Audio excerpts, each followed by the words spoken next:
I don't deal with this. Sure. This is the world we live in now, Mo. This is the world that we live in. So, do you mind doing that for me? Yeah, of course. I'll still be able to hear you. I just won't be able to talk. All right. You got it, sir. Go ahead. Hey, it's we sit here talk about best of, because we're wanting sports so bad, and you can get some sporting action for the next two nights as a WWE for the first time ever presents WrestleMania over two nights. Not in a big stadium with 100,000 fans like normal, but it'll be an empty arena type stuff. Thank God it's live sports. I caught myself DVRing the 2016 NBA Championship the other night as ESPN wound it back between Golden State and Cleveland when LeBron James and the Cavs were down 3-1, and watching that collapse by the Golden State Warriors. Started with Draymond Green's suspension in Game 5, and Cleveland being able to take that game, get it back home, win another one, and then get back and win the championship in Game 7, and rewatching those games. And it's sad that even knowing what happens, that God, I was excited to watch those. You had the block that LeBron James ran down, then the dagger three-pointer by Kyrie Irving. Just fantastic to watch over again, but unreal to think that how excited to get about a game that we were nearly outcome to. I saw this morning the Major League Baseball is looking to have games starting up maybe by the end of May with empty stadiums, and it's just to get something back sports-wise. The NBA has looked at a couple different things, maybe have an empty arena, playoffs at this point, and doing it all in one city. But where to hold it has been a talk. A lot of people thought Vegas would be the place to do it. I saw Louisville come up as a place, which was interesting. But trying to do a one-city playoff type scenario, and the NBA playoffs are a thing that lasts for a month or two, 2 months almost, 2.5 months, and to have these teams, so kind of sequestered into one city to play empty arena games. I don't know, because as I brought up with the WWE doing wrestling in empty arenas, it takes a lot away. Thinking about sports being played in empty stadiums and empty arenas, you forget, and you don't really think about how much the fans being a part of it, how big that really is to sports. We're just used to watching the players, back and forth, making baskets, scoring touchdowns, hitting home runs, what have you. But we were watching wrestling on SmackDown on Fox last night, and no fans there. It changes everything. Can you imagine the NBA Finals and crowning an NBA champion, the Cavite coming down with no fans there to cheer it on, or watching the Cubs continue to beat up on the Cardinals with no fans there to cheer it on? It's a huge part of sports that we don't really think about in the moment. But it's such a big part with the fans being there. Obviously, it's big for the owners who are paying these athletes tons of money, getting the live gate and those tickets. But it's such a huge part of the experience that you don't really think about as you watch the games. And watching that Cleveland and Warriors series from the other night without the fans there, that completely changes the whole atmosphere, and I think how you feel about the experience and remembrance of that game. We were just talking about some NCAA games. Watching Keith Smart hit that shot in 1987 to take down Syracuse for the Hoosiers. And that crowd is such a huge part of that. The same thing with those Butler teams and with that Christian Laettner shot over Kentucky. It was it was huge for those teams. So not having fans around, especially for the NBA Finals and the NBA playoffs, would be, I think, pretty insane. I think people are wanting sports back so bad, but to think about it without fans, I don't know. I don't know that that's what I'd want to watch at this point. Watching empty baseball stadiums, I think, would be crazy. It's. I mean, unless you're watching a Marlins game where you're used to watching empty stadium games forever, but you look at the atmosphere in that park alone, and watching those games with no fans, even if you're a fan of the visiting team, it takes away from the experience. And now to do it full time, I don't know that that's necessarily what I want anymore. I don't know that that's what that's the kind of sports world I want to come back to. I mean, now I'm craving sports bad, but does this help soccer when it comes back? If it's one of the few sports running, I don't know that I've sat around and craved a soccer game at this point. We're going to miss out on the Masters and the PGA Championship at this point if they play them later in the year. But is it the same? Will it be the same watching the Masters without a gallery there? And watching it later in the year? They've already postponed the Indianapolis 500, but will it really feel like the 500 or more like an offshoot Brickyard when it's run later in August? So it's hard to really say, what the feeling's going to be like when sports returns. It could be a whole different landscape for a while, and then are we going to forge into the NFL season? And is that going to be an issue? Could you watch an NFL game with no fans? What kind of different experience would that be? To watch absolutely. The guys and I'm back, by the way. Killing themselves. Oh, thank goodness. Hey, man, I was listening to you. You're doing great. You get an award. It's not my first time. I'll get you a leg lamp.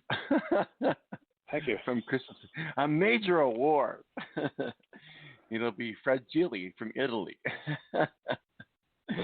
I do appreciate you stepping in there. I tell you what, I don't know what's going on with this. I have 2 dogs. This is the big one, and when she leaves presents, they're big presents. And I noticed this morning, earlier when I took her out, she was having gut problems without getting into all the gory details. And I see her by the door just panting and going in circles, and I'm thinking, I better not push this envelope too far. No, mine did that yesterday so much I had to go get a steam cleaner. So, no, I get it. Oh, wow. Yeah. So we were talking a little bit about some of the best of March Madness ever, and I really was just kind of just going off of memory. But if you think about some of the biggest games, I mean, maybe of all time, do we remember back in 1998? I know that's when we were both a lot younger than we are now. But Kentucky versus Stanford in the national semifinals. Kentucky won that game 86-85. That was another big buzzer beater. Who was on that Kentucky team? Was that Jamal Mashburn? Was that those guys? Wasn't Jeff Shepard was on that team? I know. Got a brain fart, man. This is what happens when you have to go by memory on everything. Yeah, I don't remember that game too much. I'm trying to juggle my memory, but that game's just not happening for me. It feels like a Jamal Mashburn type team. I remember there was a tournament game where he kind of disappeared, and other members of the team had to really jump up and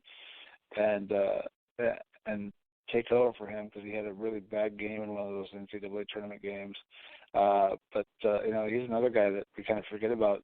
Jamal Mashburn, and what a great not only college player he was, but what a great NBA player. But it's been so long ago that he's just one of those guys that doesn't really stick out to you anymore and go, oh yeah, he was a great player until you sit down and you're thinking about things like this because you don't have any sports. But Kentucky over the years. For a long time now, whether it was Rich Pitino as coach or John Calipari or even Tubby Smith, I guess at times, they've continuously had fantastic recruits and fantastic players, and have always been at the forefront for the last 25 years of the NCAA championship and the tournaments. If you look back to that shot that Christian Laettner hit against them, it was one of the biggest shots and probably the biggest shot in the NCAA tournament of all time. And again, it involves Kentucky and Duke. How many games can we talk about with Duke? I mean, there's Duke. And when you think about some of the great games, and let's play the homer card with my IU. IU had a great battle with Duke back in the Sweet 16 in 2002. Remember, that was back when James Pipe was there, and they ended up winning that game 74-73. But wherever you look in the footprint of of great basketball games is Duke. What do you think? What is it? I mean, we always say that IU is a basketball school, and hopefully they get that back. I'm a little disappointed with. I think that this coronavirus actually saved Archie Miller's job, if you will. But we've not been able to get back to the glory days, and maybe it'll never come back. But maybe we just want it so bad, and we've tried out so many different coaches, from Tom Crean to Archie Miller, some big name coaches. I mean, we talked about bringing back Steve Alford, which will never happen, I don't think, at this point.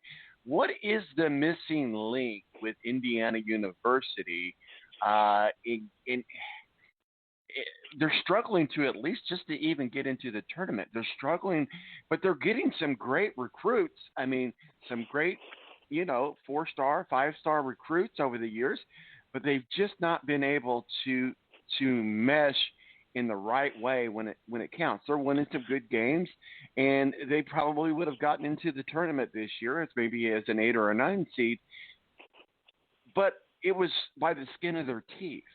And I guess maybe we just want those old days back. But what has happened with IU? And I'll say it. I mean, I was so glad to see Bobby Knight back at IU earlier this year. It was really a good experience. But I will say I don't know that we've ever gotten to the way we were when we had Bobby Knight. A lot of it's been in-game coaching. Back in November when I told you guys I first was hearing rumblings that things were going sideways with John Beeline and the Cavaliers, that if I'm IU's athletic director, I'm making a call right then and there, because there's a guy who didn't have, a bunch of 5-star recruits every year on his team, but he took guys and got them to play together and play as a team, and he's a great in-game basketball coach. And look at what Michigan's done over the last 10 years, and name a guy who's had huge success in the NBA, that was one of his players, and there's not a lot to choose from. But he took guys that filled roles and played together as a team, and were able to, close out games down near the end. And, if I'm Indiana now, John Beeline's on the Big Ten Network. I'm calling the Big Ten Network and paying whatever it takes to get John Beilein as my next head coach.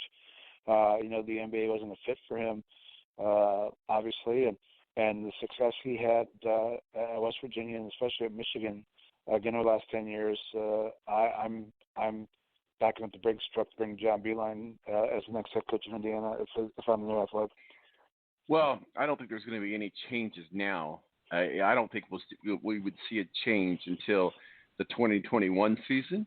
And so Archie may have a redeeming stuff. I just think that the world is too crazy right now that institutions don't want to go out there and fire a coach and hire a coach. I just think that because I guess if there's a bright side for some of these coaches with this virus, it's the fact that their jobs are safe. But I couldn't agree with you more about John Beilein. I mean, that would be a dream come true, but I think it'd have to be a pretty big Brinks truck. I mean, he's got a pretty cushy job with the Big Ten Network. All right, real quickly here, let's get each of our best of memory, if you will. What do you think is the best March Madness that you can remember? What do you think is the best? Let's go with the best games ever. Let's just say the best game ever in your mind. What is it? Either that Duke Kentucky game with Christian Laettner. You stole mine. That was mine. Or the UNLV Duke National Championship game from 92. Are you talking about the 92? I think it was. Yeah, 92. But that was also the Duke Kentucky game that you were referring to, right? Back in 1992? Yeah. I mean, dang. Wasn't that everything that one could want for a sporting event to those that they wanted just for the rest of their life? After that game, you could go back and say, man, that gave it to me. And like, as you mentioned, Christian Laettner, man, it went down to the milliseconds, didn't it? Yeah, it did. And it was that long baseball pass from Grant Hill, and he takes that shot and basically kicks a Kentucky player in the chest, and hits that shot, and People forever hated Christian. And that was the thing about that team, though, is that Duke was such a villainous team. They were the New England Patriots of college